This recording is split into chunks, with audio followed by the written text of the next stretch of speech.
Kent থেকে আমাদের অতিথি এসছেন এবং কেন্টের তাকে অনেকেই প্রিন্স অফ কেন্ট বলে থাকেন, জনাব রেজাউল কবির রাজা, যে নামের সাথে প্রিন্স জড়িত। জনাব রেজাউল কবির রাজাকে আমি অনুরোধ করছি, একজন সফল ব্যবসায়ী, কমিউনিটি ব্যক্তিত্ব, একজন কেটারার এবং অফকোর্স একজন ফিলান্থ্রোপিস্ট। আমি আমন্ত্রণ জানাবো রেজাউল করিম রাজাকে স্টেজে আসার জন্য। এবং খুব সংক্ষেপে আমাদের অনুষ্ঠানের প্রায় শেষ পর্যায়ে আমরা জলিল ভাইয়ের বক্তব্য শুনবো, আমাদের একজন স্কলার আছেন, আমরা তার বক্তব্য শুনবো। একভাবে তার আগে আপনার বক্তব্য শুনতে চাই।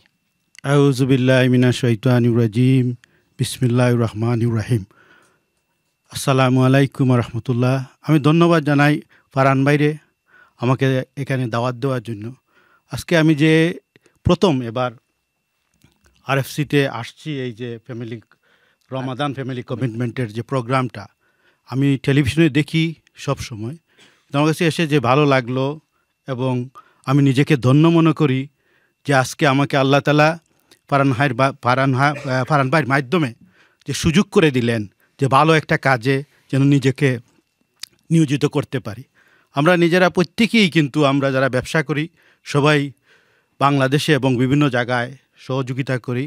আমার নিজস্ব একটা ফাউন্ডেশন আছে, RK ফাউন্ডেশন। আমি প্রতি বছর বাংলাদেশে গরিবদেরকে এবং বিশেষ করে মহিলাদেরকে 2-4টা ঘর তৈরি করার জন্য চেষ্টা করি এবং আমি শুরু করেছিলাম এবং কিছু করেছি, তো ভবিষ্যতে করে যাব। কিন্তু আজকে আমি কমিটমেন্ট দিয়ে যাচ্ছি, জানি না কত পারবো, তবে আমাকে যদি জলিল ভাই এবং ফারহান ভাই সহযোগিতা করেন, অ্যাম্বাসেডর, আমরা কেন্টে বিভিন্ন প্রোগ্রাম করে অথবা কোনো কিছু করে যদি এই সংগঠনের সাথে জড়িত থাকতে পারি মরার আগের দিন পর্যন্ত, আমার নিজেকে ধন্য মনে করব। অসংখ্য ধন্যবাদ। আমি সবাইকে ধন্যবাদ জানাই আজকে আসার জন্য এবং আমি ভিউয়ারকে আমি ধন্যবাদ জানাই এবং আমি বলবো এই ফ্যামিলি কমিটমেন্টকে আপনারা সবাই সহযোগিতা করেন।